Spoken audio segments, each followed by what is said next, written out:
वक्त बदला है, तेवर नहीं।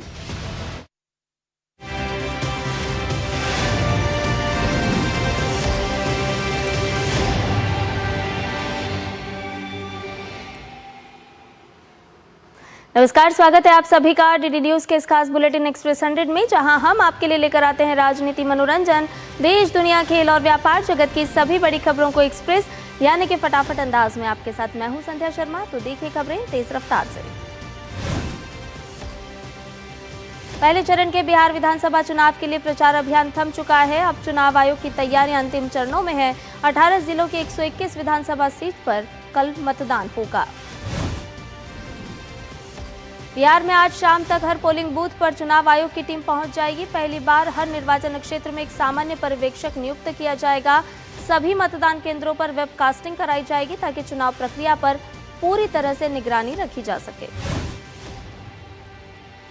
बिहार चुनाव के मद्देनजर जिला मजिस्ट्रेट और पुलिस अधीक्षक को निर्देश दिए गए हैं कि किसी भी तरह की हिंसा बर्दाश्त न की जाए। राज्य में पर्याप्त केंद्रीय सशस्त्र पुलिस बल तैनात होगा।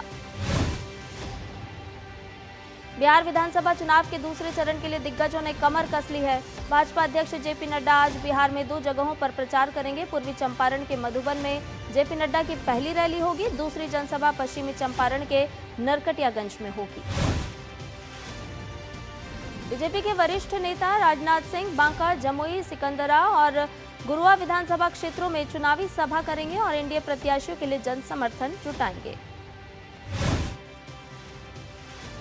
कांग्रेस नेता राहुल गांधी आज बिहार के औरंगाबाद और वजीरगंज में चुनावी सभा करेंगे। बिहार में दूसरे चरण के लिए 11 नवंबर को मतदान होगा। अंतर्राष्ट्रीय चुनाव आगंतुक कार्यक्रम के दौरान विदेशी मेहमान आज से बिहार के 2 दिवसीय दौरे पर रहेंगे। आज वो पहले दिन ईवीएम प्रेषण केंद्र और कल वास्तविक मतदान को देखेंगे। चुनाव आयोग ने कल अंतर्राष्ट्रीय चुनाव आगंतुक कार्यक्रम की शुरुआत की। इस उद्घाटन सत्र में फ्रांस, दक्षिण Africa, Belgium, Indonesia, Philippines, Thailand और कोलंबिया जैसे 7 देशों के 14 प्रतिभागियों ने भाग लिया। प्रतिभागियों के सामने ईवीएम का प्रदर्शन किया गया।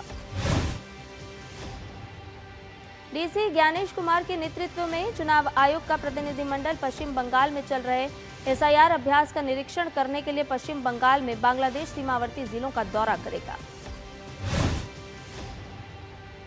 उपराष्ट्रपति सीपी राधाकृष्णन आज महतारी वंदन योजना की 21वीं किस्त जारी करेंगे। छत्तीसगढ़ सरकार की महतारी वंदन योजना के लाभार्थी 69 लाख से अधिक महिलाओं को 21वीं किस्त जारी की जाएगी। लाभार्थी महिलाओं में 7,658 महिलाएं बस्तर के उन गांवों की है जहां छत्तीसगढ़ सरकार द्वारा बीते 22 महीनों में संचालित माओवाद उन्मूलन अभियान के चलते माओवाद के प्रभाव से मुक्त हुए। इन महिलाओं को पहली बार इस योजना का लाभ मिलेगा। केंद्रीय वाणिज्य और उद्योग मंत्री पीयूष गोयल आज न्यूजीलैंड के व्यापार मंत्री टॉड मैकॉली के साथ मुक्त व्यापार समझौते पर चर्चा करने के लिए न्यूजीलैंड पहुंच चुके हैं। उनकी इस यात्रा से दोनों देशों के बीच व्यापार, निवेश और नवाचार संबंधों को और मजबूती मिलेगी। पीयूष गोयल न्यूजीलैंड के कई उच्च स्तरीय कार्यक्रमों में भाग लेंगे। वो ऑकलैंड में आयोजित न्यूजीलैंड भारत व्यापार मंच में शामिल होंगे और एक सामुदायिक संवाद कार्यक्रम में भारतीय प्रवासी समुदाय से संवाद भी करेंगे। भारत न्यूजीलैंड एफटीए वार्ता का चौथा दौर 3 नवंबर को ऑकलैंड में शुरू हुआ। इस वार्ता से दोनों देशों के बीच द्विपक्षीय व्यापार और आर्थिक सहयोग को नई गति मिलने की उम्मीद है। केंद्रीय विधि एवं न्याय मंत्री अर्जुन राम मेघवाल आज से बहरीन के 2 दिन के दौरे पर रहेंगे। वे न्यूट्रल जस्टिस सेरेमनी के लिए किंग हमाद व्याख्यान और अंतर्राष्ट्रीय वाणिज्यिक न्यायालयों के भविष्य पर सम्मेलन में भारत का प्रतिनिधित्व करेंगे।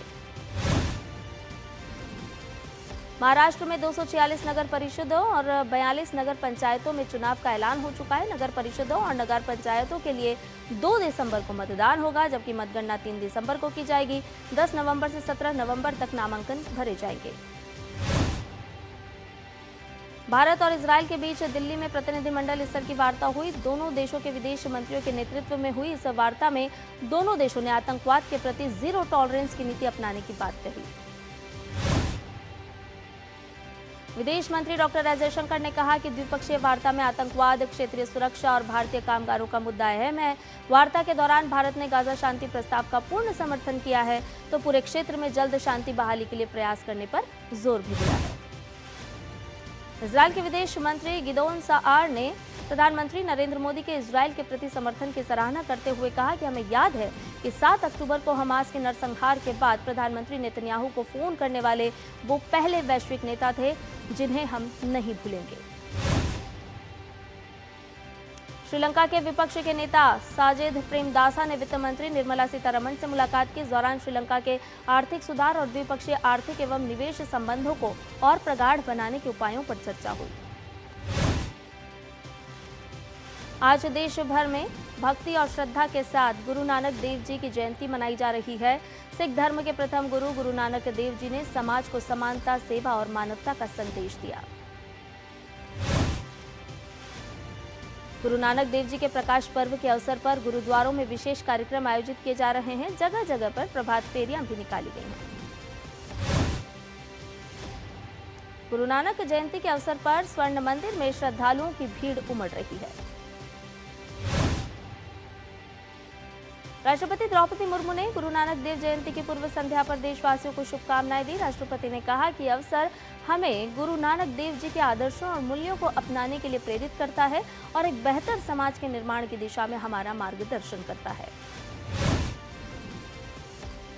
केंद्रीय गृह मंत्री अमित शाह ने गुरु नानक देव जी की जयंती पर शुभकामनाएं देते हुए एक्स पर लिखा, गुरु नानक देव जी ने एक और जहां भक्ति और जीवन का मूल मंत्र बताया, वहीं अन्याय और अत्याचार का निर्भीकता से सामना करने की प्रेरणा भी दी।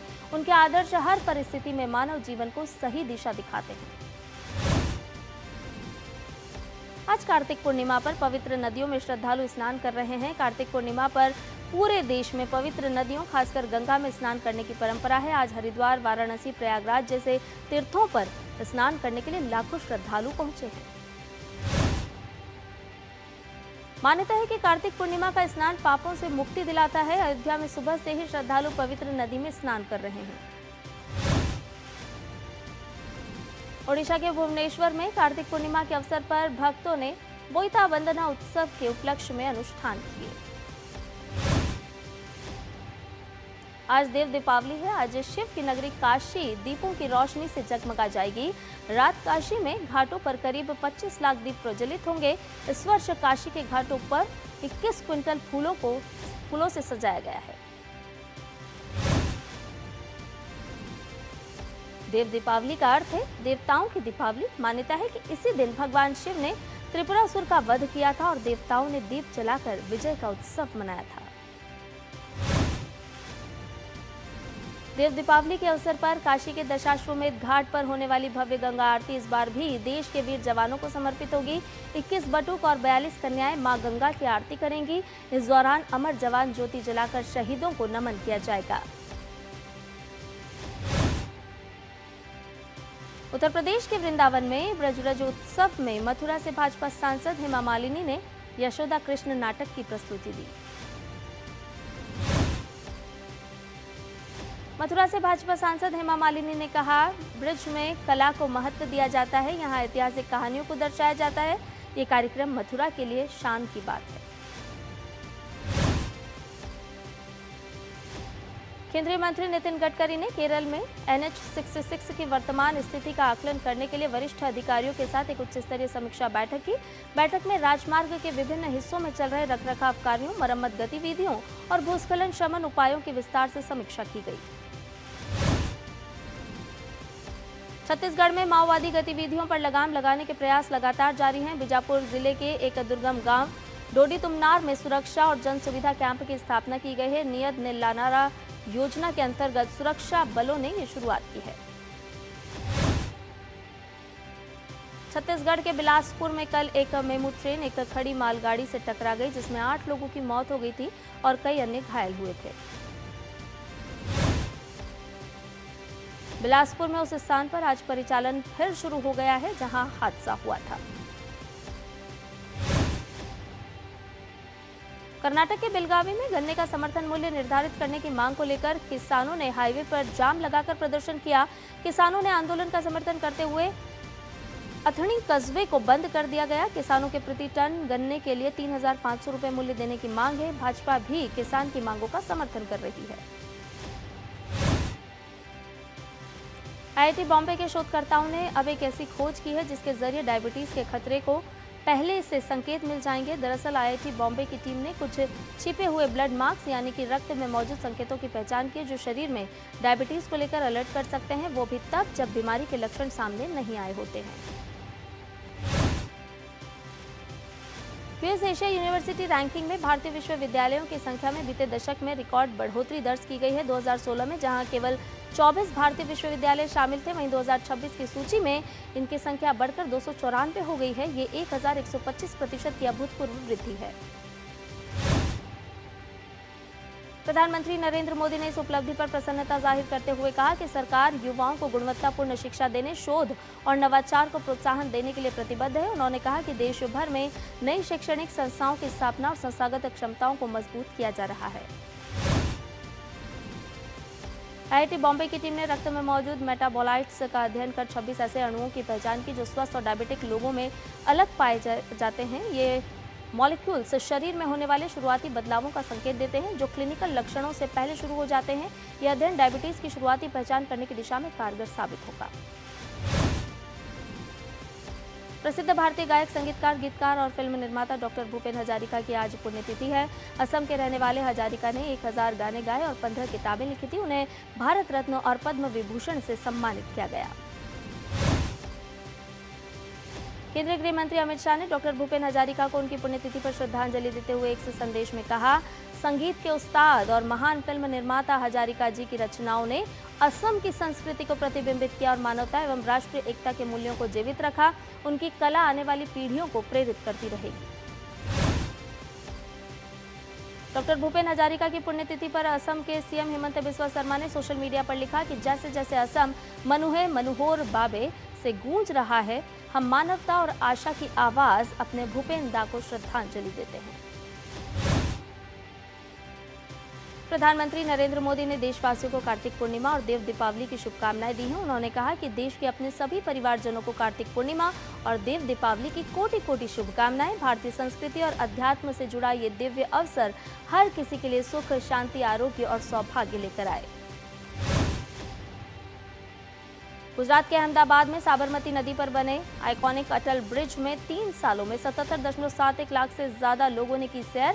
इससे अहमदाबाद महानगर पालिका को 27 करोड़ रुपए से ज्यादा की आय हुई है।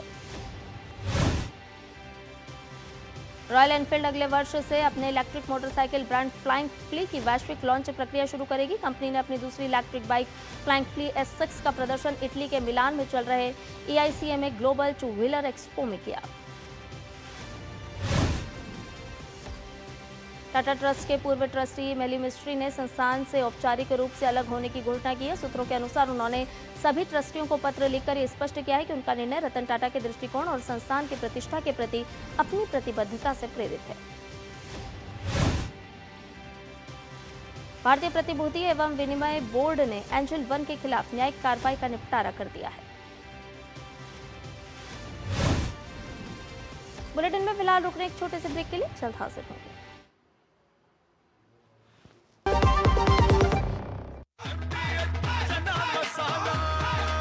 अब छोलिया हो या लोबिया, सफेद चने या काले चने, सब कुछ मजेदार बने।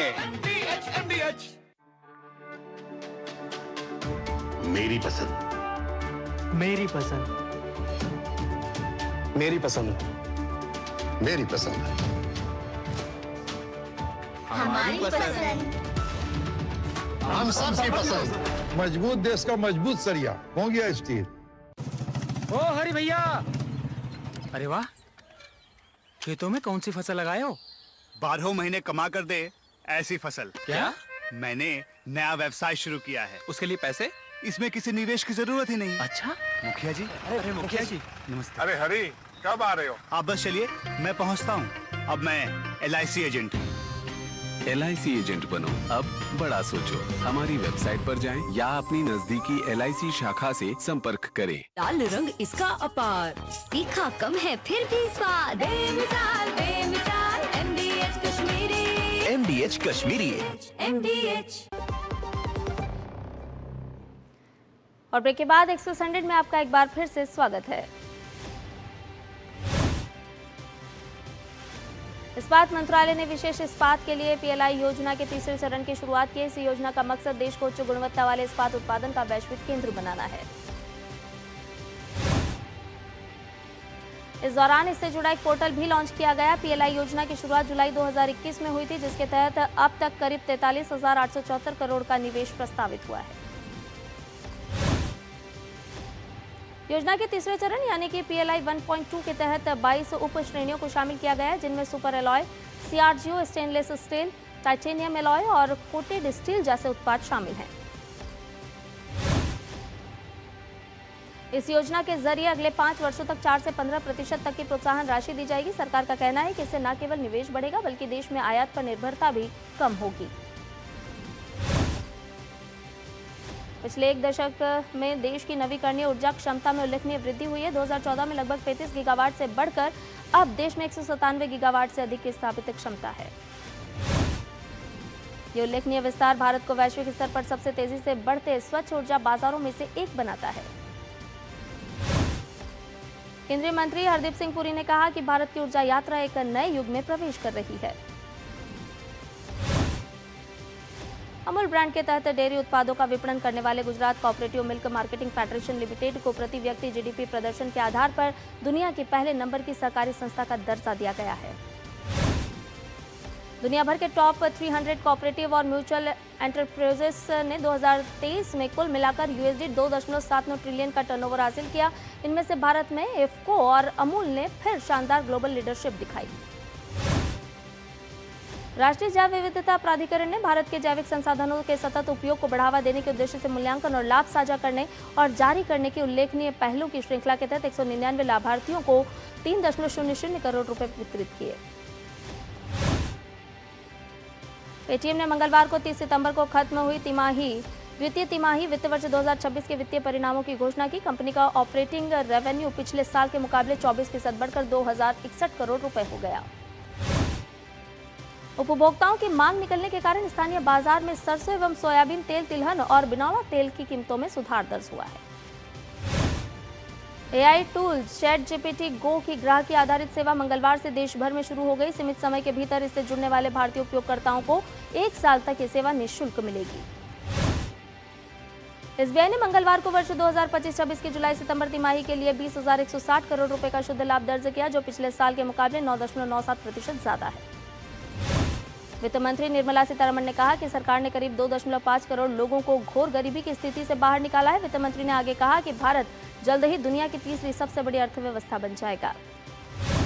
रिपोर्ट के अनुसार देश में क्रेडिट कार्ड से खर्च सितंबर में सर्वकालिक उच्च स्तर पर पहुंच गया। त्योहारी सीजन में कुल खर्च 2.17 लाख करोड़ के स्तर पर रहा। डब्ल्यूसी की रिपोर्ट में कहा गया है कि भारत का डील मार्केट 2025 की तीसरी तिमाही में अपनी ऊपर की रफ्तार पर बना रहेगा। इसमें 999 ट्रांजैक्शन 44.3 अरब डॉलर के मूल्य के साथ दर्ज किए गए।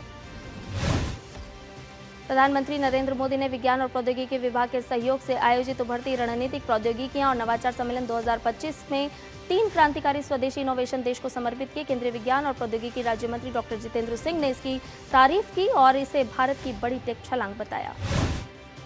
भारत के स्मार्टफोन मार्केट ने इस वर्ष सितंबर तिमाही में सालाना आधार पर वॉल्यूम को लेकर 5% और वैल्यू को लेकर 18% की वृद्धि दर्ज करवाई। Adani ports and special economic zone limited का चालू वित्त वर्ष की सितंबर तिमाही में मुनाफा सालाना आधार पर 29% बढ़कर 3,120 करोड़ रुपए हो गया, जबकि रेवेन्यू 30% बढ़कर 9,167 करोड़ रुपए दर्ज किया गया। उत्तरी बोस्निया के तुजला शहर में एक वृद्धाश्रम में आग लग गई। हादसे में 10 लोगों की मौत हो गई, कई झुलस गए। अमेरिका के न्यूयॉर्क शहर के मेयर डेमोक्रेट पार्टी के उम्मीदवार जोहरान ममदानी चुने गए। बेल्जियम हवाई यातायात नियंत्रण सेवा और हवाई अड्डे के प्रवक्ता ने कहा कि ड्रोन देखे जाने की सूचना के बाद ब्रुसेल्स हवाई अड्डे पर मंगलवार को बंद कर दिया गया। लीमा और कैलाओ में 24 घंटे की परिवहन हड़ताल के कारण मंगलवार को पेरू की राजधानी में सार्वजनिक परिवहन बाधित हो गया, जिससे सैकड़ों यात्री बस स्टॉप पर फंस गए। फिलीपींस में तूफान कालमेगी से सड़कें जलमग्न हो गई हैं। तूफान कालमेगी से मंगलवार को मरने वालों की संख्या 46 हो गई। इसमें तूफान के दौरान दुर्घटनाग्रस्त हुए सैन्य हेलीकॉप्टर के चालक दल के 6 सदस्य भी शामिल हैं। अमेरिकी सुप्रीम कोर्ट आज राष्ट्रपति डोनाल्ड ट्रंप की टैरिफ नीति से जुड़े मामले की सुनवाई करेगा। व्हाइट हाउस की प्रेस सचिव कैरोलिन लेविट ने बताया कि राष्ट्रपति और उनकी कानूनी टीम पूरी तरह से तैयार है। इस मामले में विभिन्न कारोबारी संगठनों और 12 अमेरिकी राज्यों ने कानूनी चुनौती दी है। ये केस ट्रंप प्रशासन के अंतर्राष्ट्रीय आपातकालीन आर्थिक शक्तियों अधिनियम के तहत कार्यपालिका की शक्तियों की सीमा तय करेगा। अमेरिकी सुप्रीम कोर्ट में ट्रंप के टैरिफ नीति की वैधता पर सुनवाई इस बात का फैसला करेगी कि क्या राष्ट्रपति डोनाल्ड ट्रंप को 1977 के international emergency economic powers act के तहत व्यापक टैरिफ लगाने का अधिकार है। ट्रंप प्रशासन ने इस कानून का उपयोग करते हुए अप्रैल में कई आयातित वस्तुओं पर टैरिफ लगाए थे। कई छोटे व्यावसायिक संगठन और कुछ राज्यों ने इन टैरिफों को अवैध बताते हुए सुप्रीम कोर्ट में चुनौती दी थी। राष्ट्रपति ट्रंप का कहना है कि इन टैरिफों से अमेरिकी उद्योगों की रक्षा होगी, व्यापार घाटे को कम किया जाएगा और घरेलू उत्पादन बढ़ेगा। सुदूर पूर्वी रूस के कामचटका प्रायद्वीप क्षेत्र में आज सुबह फिर बड़ा भूकंप आया। नेशनल सेंटर फॉर सिस्मोलॉजी के अनुसार सुबह करीब 5 बजे कामचटका के पूर्वी तट पर 6.1 तीव्रता का भूकंप आया। अमेरिका के कैंटकी में गवर्नर एंडी बेशर ने कहा कि लुइसविले कैंटकी में यूपीएस वाइट बॉडी कार्गो विमान के दुर्घटनाग्रस्त होने से कम 3 लोगों की मौत हो गई और 11 लोग घायल हो गए। अमेरिका के सबसे ताकतवर उपराष्ट्रपतियों में गिने जाने वाले डिक चेनी का 84 वर्ष की आयु में निधन हो गया है। चेनी का न्यूमोनिया और हृदय संबंधी जटिलताओं के चलते निधन हुआ। अमेरिकी पूर्व उपराष्ट्रपति डिक चेनी के सम्मान में व्हाइट हाउस पर अमेरिकी झंडे को आधा झुका दिया गया है। चेनी राष्ट्रपति पद के 2 सफल अभियानों में जॉर्ज डब्ल्यू बुश के साथी उम्मीदवार के साथ ही आतंकवाद, युद्ध और आर्थिक बदलाव के दौर में उनके सबसे प्रभावशाली व्हाइट हाउस सलाहकारों में से एक थे। जमैका के प्रधानमंत्री एंड्रयू होलनेस ने कहा है कि पिछले सप्ताह आए तूफान मेलिसा से घरों और प्रमुख बुनियादी ढांचे को नुकसान पहुंचा है, जो पिछले वर्ष के जीडीपी के लगभग 28% से 32% के बराबर है। और खेल जगत की बात की जाए तो हरमनप्रीत कौर की कप्तानी वाली विश्व कप विजेता भारतीय महिला क्रिकेट टीम बुधवार को देर शाम दिल्ली पहुंची। खिलाड़ियों और सहयोगी स्टाफ का ढोल नगाड़ों के साथ भव्य स्वागत किया गया। दिल्ली पहुंचने के बाद होटल पहुंची महिला टीम की जेमिमा रॉड्रिक्स, राधा यादव और स्नेह राणा होटल के भीतर ढोल की थाप पर थिरकती नजर आई। विश्व कप जीतने के बाद भारतीय महिला टीम के मुख्य कोच अमोल मजुमदार के साथ टीम के सदस्यों का मुंबई हवाई अड्डे पर गर्मजोशी के साथ स्वागत किया गया। अंतर्राष्ट्रीय क्रिकेट काउंसिल ने महिला world cup team of the tournament की घोषणा कर दी है। भारत की ओर से इसमें 3 खिलाड़ियों को जगह मिली है, जिसमें स्मृति मंधाना, दीप्ति शर्मा और जेमिमा शामिल हैं। महिला world cup team of the tournament team के कप्तान के तौर पर दक्षिण अफ्रीका की लॉरा को चुना गया है। लॉरा और स्मृति मंधाना को ओपनर बल्लेबाज के तौर पर चुना गया, जबकि रॉड्रिक्स को तीसरे नंबर पर चुना गया। बीसीसीआई की क्षेत्रीय चयन समितियों ने सीनियर महिला इंटर जोनल T20 ट्रॉफी के लिए टीमों की घोषणा कर दी है। भारत के विश्व कप विजेता खिलाड़ी शेफाली वर्मा को उत्तर क्षेत्र टीम का कप्तान नियुक्त किया गया है। शेफाली वर्मा भारत की विश्व कप विजेता टीम की एकमात्र खिलाड़ी हैं जो सीनियर महिला इंटर जोनल T20 ट्रॉफी में हिस्सा ले रही हैं।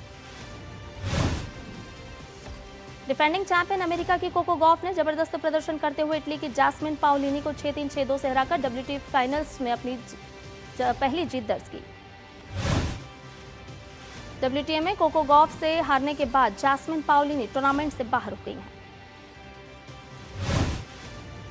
भारतीय अंडर 23 पुरुष फुटबॉल टीम फीफा अंतर्राष्ट्रीय मैच विंडो के दौरान 15 नवंबर को थाईलैंड अंडर 23 टीम के खिलाफ अंतर्राष्ट्रीय मैच खेलेगी। भारतीय अंडर 23 पुरुष फुटबॉल टीम थाईलैंड रवाना होने से पहले 7 नवंबर से कोलकाता में अभ्यास शिविर के लिए एकत्रित होगी। महिला विश्व कप से सफलतापूर्वक समापन के बाद बीसीसीआई ने महिला प्रीमियर लीग 2026 की तैयारी शुरू कर दी है। अगले सीजन के लिए मेगा नीलामी 27 नवंबर को नई दिल्ली में हो सकती है। मीडिया रिपोर्ट्स के मुताबिक बीसीसीआई ने लीग के सभी 5 फ्रेंचाइजियों को सूचित कर दिया है कि नीलामी 27 नवंबर को नई दिल्ली में होगी। इंग्लैंड फुटबॉल टीम के पूर्व कप्तान डेविड बैकहम को खेल और समाज सेवा के क्षेत्र में असाधारण योगदान के लिए विंडसर कैसल में नाइटहुड की उपाधि से सम्मानित किया गया। नाइटहुड की उपाधि एक प्रतिष्ठित सम्मान है जो किसी व्यक्ति को उसके असाधारण कार्यों और समाज में महत्वपूर्ण योगदान के लिए दी जाती है। ये उपाधि यूनाइटेड किंगडम के सम्राट द्वारा दी जाती है। एक्सप्रेस न्यूज में फिलहाल के लिए इतना ही। मुझे दीजिए इजाजत। नमस्कार।